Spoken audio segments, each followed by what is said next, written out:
13 साल का एक लड़का रात 3 बजे अपने घर से निकल जाता है, बिना कोई चिट्ठी, बिना पैसा और बिना भय के, सिर्फ ईश्वर की तलाश में। काशी में जब भगवान शिव ने स्वयं दर्शन दिए तो उनके शब्दों ने इस बच्चे का पूरा जीवन बदल दिया। उसी क्षण से वो राधा रानी का अनन्य भक्त बन गया। लेकिन सबसे बड़ा रहस्य ये है कि कोई इंसान बिना किडनी के कैसे जीवित रह सकता है। साल 2006 में डॉक्टरों ने साफ कह दिया था कि उनकी दोनों किडनियां फेल हो चुकी हैं और वे अधिकतम 2 साल तक ही जीवित रह पाएंगे। तो अब तक वे कैसे जीवित हैं? क्या हमसे कुछ छिपाया जा रहा है या फिर कुछ और ही बात है? ये कहानी है उस संत की जिसे हिंदू भी मानते हैं और मुसलमान भी, जिसे आम लोग भी पूछते हैं और विराट कोहली जैसे स्टार भी, क्योंकि ये कहानी है अनिरुद्ध पांडे से प्रेमानंद महाराज बनने तक की।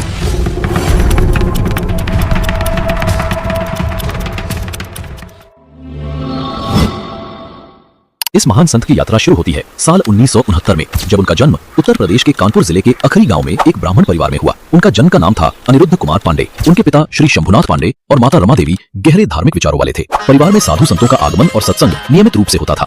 आध्यात्मिक झुकाव सिर्फ माता पिता तक सीमित नहीं था, उनके दादा भी सन्यासी रह चुके थे और बाद में पिता ने भी संन्यास ग्रहण किया। यही कारण था कि बचपन से ही अनिरुद्ध के मन में ईश्वर भक्ति के बीज अंकुरित हो गए थे। बचपन से ही वे अपनी उम्र के बच्चों से अलग थे। जहां बाकी बच्चे खेलकूद में रुचि लेते, वहीं अनिरुद्ध अपना अधिकतर समय भक्ति गीतों, शास्त्र पठन और ध्यान में बिताते। 5वीं कक्षा तक पहुंचते पहुंचते वे गीता प्रेस गोरखपुर की पुस्तक श्री सुखसागर और अन्य पुराणों का अध्ययन करने लगे थे। घर में जब भी कीर्तन होता, वे पूरे मन से हनुमान चालीसा, सुंदरकांड या श्री कृष्ण गोविंद हरे मुरारी जैसे भजन गाते। सत्संग के दौरान वे अक्सर मन ही मन सोचते, क्या माता पिता का प्रेम सदा रहता है या नश्वर है? एक दिन तो सभी इस संसार से चले जाएंगे, तो फिर मेरा इस दुनिया में कौन है? मैं किसके पास रहूंगा? मुझे किसका सहारा है? धीरे धीरे उनके भीतर एक ही उत्तर स्पष्ट होता गया कि मेरे तो केवल भगवान है, उनके सिवा कोई नहीं। 13 वर्ष की आयु में उन्होंने अपने जीवन का सबसे बड़ा निर्णय लिया। जब वे 9वीं कक्षा में उत्तीर्ण हुए, तब उनके मन में यह स्पष्ट हो चुका था कि इस संसार में उनका कोई नहीं सिवाय ईश्वर के। यही सोचकर उन्होंने घर छोड़ने का निश्चय कर लिया।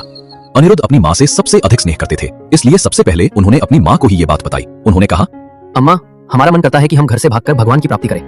माँ ने मुस्कुराते हुए जवाब दिया, भागकर थोड़े ही भगवान मिलते हैं बेटा, अगर भगवान को पाना है तो बैठकर भजन करो। इस पर अनिरुद्ध ने दृढ़ स्वर में कहा, नहीं अम्मा, हमारा मन है कि हम बाबा जी बन जाएं। ये बात सिर्फ आपको बता रहे हैं। माँ ने सोचा, बच्चा है, किसी संत का सत्संग सुन लिया होगा, इसलिए ऐसे विचार आ रहे हैं। ये सोचकर वो फिर घर के कामों में व्यस्त हो गई।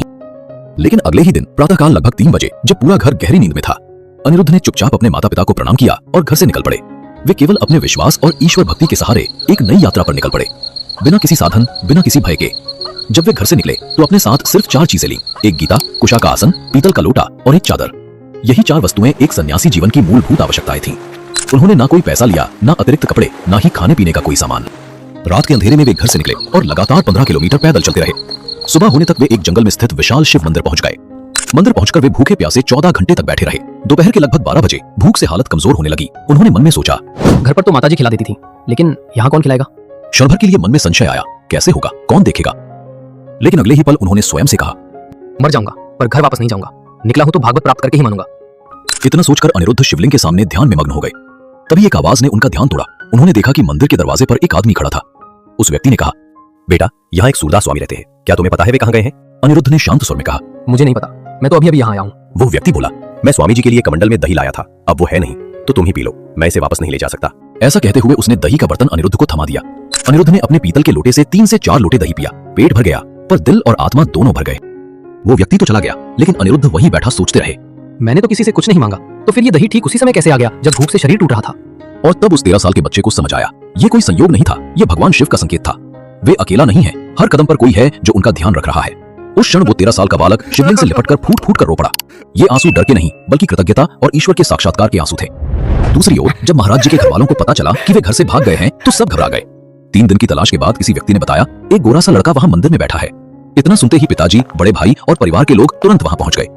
जैसे ही महाराज जी ने पिता को आते देखा, उनके मन में भय और सम्मान दोनों उमड़ पड़े। वो बचपन से ही पिता की डांट और सख्ती से डरते थे। महाराज जी शांत होकर बैठे रहे। पिताजी ने 2 बार उन्हें खड़ा होने को कहा, पर उन्होंने कोई जवाब नहीं दिया, बस मौन साधे बैठे रहे। तीसरी बार जब पिता ने कठोर स्वर में कहा, मैंने 2 बार कहा, तुमने सुना नहीं, खड़े हो जाओ, तब महाराज जी ने सिर उठाकर दृढ़ता से कहा, हमारी ये जिंदगी अब भगवान के नाम है। हम ना तो घर लौटेंगे, ना आपकी ये बात मानेंगे। चाहे हमें काट डालिए, पर हम घर नहीं जाएंगे। ये सुनकर पिता का हृदय द्रवित हो गया, आंखों से आंसू बह निकले। उन्होंने अपने बेटे को सीने से लगा लिया और भावुक होकर 3 बार बोले, राम राम राम। फिर उन्होंने पुत्र को एक अद्भुत आशीर्वाद दिया, जाओ बेटा, अगर तुम बंजर भूमि पर भी बैठोगे तो वहां फूलों की वर्षा होगी। दुनिया की कोई शक्ति तुम्हारा बाल भी बांका नहीं कर सकेगी, पर याद रखना, अगर कभी किसी की बहन या बेटी की ओर गलत नजर डाली तो फिर तुम्हारा अंत निश्चित होगा। महाराज जी ने हाथ जोड़कर कहा, पिताजी, ये दिन कभी नहीं आएगा। मैं जीवन भर ब्रह्मचर्य का पालन करूंगा और कभी आपका विश्वास नहीं तोड़ूंगा। उस दिन के बाद महाराज जी अपने माता पिता से फिर कभी नहीं मिले, लेकिन उनके पिता का वो आशीर्वाद आज तक महाराज जी को संभाले हुए है। जीवन में कितनी भी मुश्किलें आईं, लेकिन हर बार भगवान की कृपा से सब ठीक हो गया। दोस्तों, अब शुरू होती है असली कहानी, लेकिन आगे बढ़ने से पहले वीडियो को एक लाइक करके कमेंट में राधे राधे अवश्य लिखिए। आपके लिए तो ये बस 5 सेकंड का काम है लेकिन हमारे लिए आपका आशीर्वाद है। अनिरुद्ध पांडे का अब सिर्फ एक ही लक्ष्य था, ईश्वर की प्राप्ति। इसी उद्देश्य से वे भगवान शिव की नगरी काशी की ओर चल पड़े।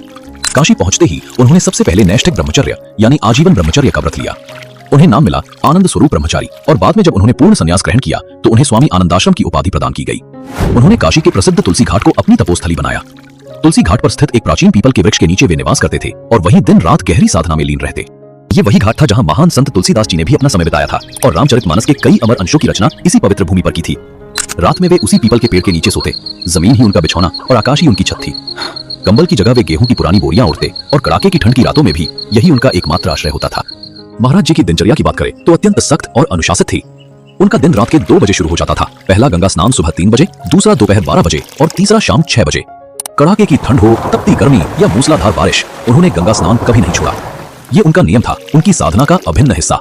स्नान के बाद महाराज जी तुलसी घाट लौटकर पीपल वृक्ष के नीचे आसन लगाते और फिर गहन ध्यान में लीन हो जाते। वही उनका मुख्य साधना काल होता था। दोपहर के स्नान के बाद वे भिक्षा के लिए निकलते, पर उनकी भिक्षा मांगने की विधि भी निराली थी। वे अन्य भिखारियों की पंक्ति में बैठ जाते, सिर्फ 10 से 15 मिनट तक प्रतीक्षा करते। यदि उस दौरान किसी ने कुछ दे दिया तो स्वीकार, और यदि नहीं दिया तो वे गंगा जल पीकर भगवान का ध्यान करते हुए शांत भाव से उठ जाते। सबसे बड़ी बात तो यह है कि महाराज जी का पूरा जीवन आकाश वृत्ति पर आधारित था। इसका मतलब है बिना मांगे अपने आप जो मिल जाए उसी से जीवन यापन करना, भगवान की इच्छा से जो आए वही स्वीकार करना। एक बार की बात है, कई दिनों तक भिक्षा में अन्न का एक भी दाना नहीं मिला। भूख ने जब शरीर को पूरी तरह से कमजोर और थका दिया तो महाराज जी गंगा तट पर पहुंचे। उनके मन में एक ही विचार आ रहा था, यदि शरीर ही नहीं रहेगा तो प्रभु मिलन कैसे होगा। उन्होंने अपने हाथों से कुछ मुट्ठी रेत उठाई। उस रेत में टूटे हुए शंख के टुकड़े पड़े थे। उन्हें सावधानी से अलग किया और फिर वही रेत खा ली। उसके बाद 4-5 मुट्ठी गंगा जल पिया। ये उनके जीवन की सबसे कठिन परीक्षा थी, लेकिन उस पल भी उनके मन में न कोई शिकायत थी, न तकरार और न ही कोई प्रश्न। सिर्फ एक भावना थी, मैं प्रभु को कैसे प्राप्त करूं। काशी में कई साल बीत चुके थे। रात के 2 बजे उठना, गुरु की कोमल आवाज, उठ बच्चा नाम जप कर। फिर गंगा स्नान और तुलसी घाट पर पीपल के पेड़ के नीचे घंटों ध्यान में बैठना। सांब सदाशिव, सांब सदाशिव, सांब सदाशिव। दिन गुजरते गए, महीने बीतते गए, साल बीतते गए। अनिरुद्ध अब स्वामी आनंद आश्रम बन चुके थे। वे नैष्ठिक ब्रह्मचर्य की दीक्षा ले चुके थे, सन्यासी बन चुके थे। लेकिन भीतर कहीं अब भी वही खोज थी, वही प्यास थी, प्रभु के साक्षात्कार की, परम सत्य की। अब महाराज जी को गंगा जी के घाटों पर शिव उपासना करते हुए कई वर्ष बीत चुके थे। हर दिन उनका ध्यान, उनकी साधना बस महादेव में ही लीन रहती थी। वे अक्सर भगवान शिव से कहते, तत्व रूप में तो आपने सब समझा दिया है, पर अब मैं आपका प्रत्यक्ष रूप देखना चाहता हूँ। धीरे धीरे उनके भीतर यह भावना और प्रबल होती गई। उन्हें लगने लगा कि अब महादेव के बिना रहना संभव नहीं। और एक दिन जब मन में यह विश्वास गहराई तक उतर गया तो उन्हें लगा, आज तो महादेव दर्शन देंगे। उस रात मध्यरात्रि में महाराज जी को एक विशाल पीपल के वृक्ष के नीचे भगवान महादेव ने साक्षात दर्शन दिए। घाट की सीढ़ियों पर उनके कदमों की आहट, हाथ में त्रिशूल, गले में रुद्राक्ष, आंखों में असीम करुणा। कोई दिव्य प्रकाश नहीं, कोई चमत्कार नहीं, बस जैसे एक पिता अपने पुत्र से मिलने आया हो। महाराज जी की आंखों से आंसू बहने लगे। वे कांपते हुए महादेव को दंडवत प्रणाम करने लगे। कुछ क्षण तक महादेव मौन खड़े रहे, फिर धीरे से मुड़कर वापस चले गए। लेकिन जाते समय उन्होंने सब कुछ अपने साथ नहीं लिया। वे प्रेम छोड़ गए और महाराज जी के हृदय में वृंदावन का बीज बो गए। अगर आप यहाँ तक वीडियो देख रहे हैं तो यकीन मानिए ये सिर्फ कहानी नहीं, आपका प्यार है। आपसे एक छोटा सा अनुरोध है, वीडियो को लाइक करके चैनल को सब्सक्राइब जरूर कर लीजिए। आपका एक सब्सक्राइब हमें और भी मजबूत बनाता है। एक दिन अचानक महाराज जी के हृदय में भगवान महादेव की कृपा से एक विचार उठा, कैसा होगा वृंदावन। पर उन्होंने उस विचार पर ज्यादा ध्यान नहीं दिया और हमेशा की तरह तुलसी घाट पर बैठकर महादेव का ध्यान करने लगे। अगले दिन अचानक एक संत महाराज जी के पास आए। उन्होंने कहा, काशी में हनुमान प्रसाद पोद्दार अंध विद्यालय है। वहाँ दिन में श्री राम शर्माचार्य जी की चैतन्य लीला और रात में रास लीला का आयोजन हो रहा है। महात्मा चलिए दोनों लीलाओं का दर्शन करने चलते हैं। महाराज जी ने कभी रासलीला नहीं देखी थी। उनका स्वभाव था एकांत प्रिय, ध्यानमग्न और शांत। उन्होंने मुस्कुराकर कहा, आप जाइए, मुझे आवश्यकता नहीं है। पर बाबा जी कहाँ मानने वाले थे। उन्होंने फिर आग्रह किया, अरे महात्मा, श्रीधाम वृंदावन से कलाकार आए हैं, पूरे 1 महीने तक ये लीला चलेगी, चलो दर्शन कराते हैं, बड़ा आनंद मिलेगा। महाराज जी ने थोड़े कठोर स्वर में कहा, आप जाना चाहें तो जाइए, मुझे इसकी कोई आवश्यकता नहीं। मैं अपने ध्यान में ही प्रसन्न हूँ। आप मुझे क्यों बार बार परेशान कर रहे हैं। लेकिन वो संत डटे रहे। अरे महात्मा, बस एक बार मेरी बात मान लो, एक बार मेरे कहने पर चलो, फिर दोबारा नहीं कहूंगा। महाराज जी ने गहराई से उनकी आंखों में देखा और मन ही मन सोचा, शायद इसमें महादेव जी की कोई इच्छा हो। ऐसा सोचकर उन्होंने संत की बात मान ली और उनके साथ लीला दर्शन के लिए चल पड़े, बिना ये जाने कि ये यात्रा उनके जीवन का सबसे बड़ा मोड़ बनने वाली थी। लीला देखकर महाराज जी अति आनंदित हो गए। अब तो ऐसा होता कि रास लीला प्रारंभ होने से पहले ही वे वहां पहुंच जाते। दिन में वे चैतन्य लीला और रात में रास लीला के दर्शन करते और हर दृश्य में उन्हें भक्ति का अद्भुत रस अनुभव होता। धीरे धीरे महाराज जी को कहने की जरूरत ही नहीं पड़ी, वे हर दिन पहुंचने लगे और इस तरह उन्होंने पूरा 1 महीना चैतन्य लीला और रास लीला के दर्शन में व्यतीत किया। लेकिन जैसे ही वो महीना समाप्त हुआ, महाराज जी के हृदय में एक गहरा खालीपन उत्पन्न हो गया। जब उन्हें पता चला कि लीला समाप्त हो गई है और कलाकार अब वृंदावन लौट रहे हैं, उनके मन में हाहाकार मच गया। अब मैं क्या करूं, मेरा क्या होगा? तभी उनके भीतर एक विचार उठा। मैं भी वृंदावन चला जाता हूँ, वहां तो ये प्रतिदिन रास लीला करते होंगे। अगर मैं इनके साथ रहूं तो रोज लीला के दर्शन कर सकूंगा। इसके बदले में मैं इनकी सेवा करता रहूंगा। ऐसा सोचकर महाराज जी लीला मंडली के संचालक के पास पहुंचे, उन्हें प्रणाम किया और विनम्रता से बोले, स्वामी जी, हम गरीब बाबा हैं, हमारे पास पैसे तो नहीं है, लेकिन मैं आपकी सेवा करूंगा, मुझे अपने पास रख लीजिए। संचालक महोदय मुस्कुराए और बोले, अरे नहीं बाबा, ऐसा तो संभव नहीं है, ये कैसे हो सकता है? महाराज जी ने सरल हृदय से कहा, स्वामी जी, मैं कुछ नहीं चाहता, बस रास लीला देखना चाहता हूँ। यह सुनकर संचालक महोदय ने प्रेम पूर्वक कहा, बाबा तुम बस एक बार वृंदावन आ जाओ, बिहारी जी तुझे छोड़ेंगे नहीं। महाराज जी कहते हैं, इस एक वाक्य ने मेरा जीवन बदल दिया। मैंने इसे गुरु मंत्र मान लिया और संचालक महोदय को अपना गुरु। उस दिन से उनके मन में एक ही लगन, एक ही ज्वाला जल उठी, अब मुझे वृंदावन जाना है हर हाल में। 1 महीने तक लीला दर्शन करने के बाद महाराज जी फिर अपनी पुरानी दिनचर्या में लौट आए। सुबह गंगा जी में स्नान, फिर तुलसी घाट पर बैठकर ध्यान। लेकिन अब उनकी साधना में एक नया संकल्प जुड़ गया था।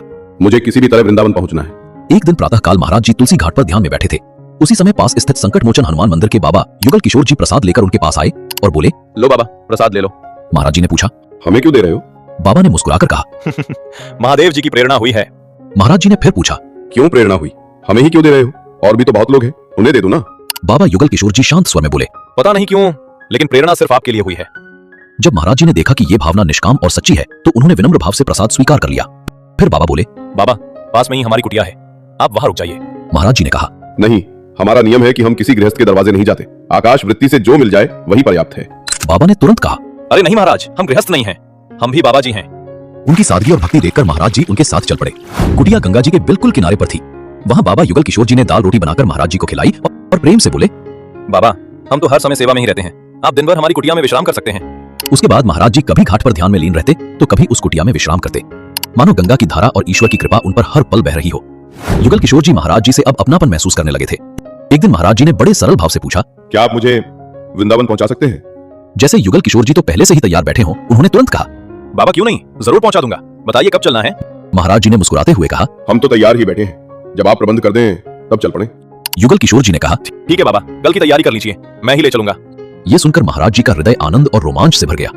कल मैं वृंदावन जा रहा हूं। चूंकि काशी से सीधी कोई गाड़ी वृंदावन नहीं जाती थी, इसलिए युगल किशोर जी महाराज जी को पहले चित्रकूट लेकर गए। वहां उन्होंने 2-4 दिन ठहरकर व्यवस्था की और फिर प्रेम पूर्वक महाराज जी को वृंदावन जाने वाली गाड़ी में बैठा दिया। और यहीं से शुरू होता है एक नए अध्याय का आरंभ, जहां एक साधारण बालक बनता है प्रेमानंद गोविंद महाराज।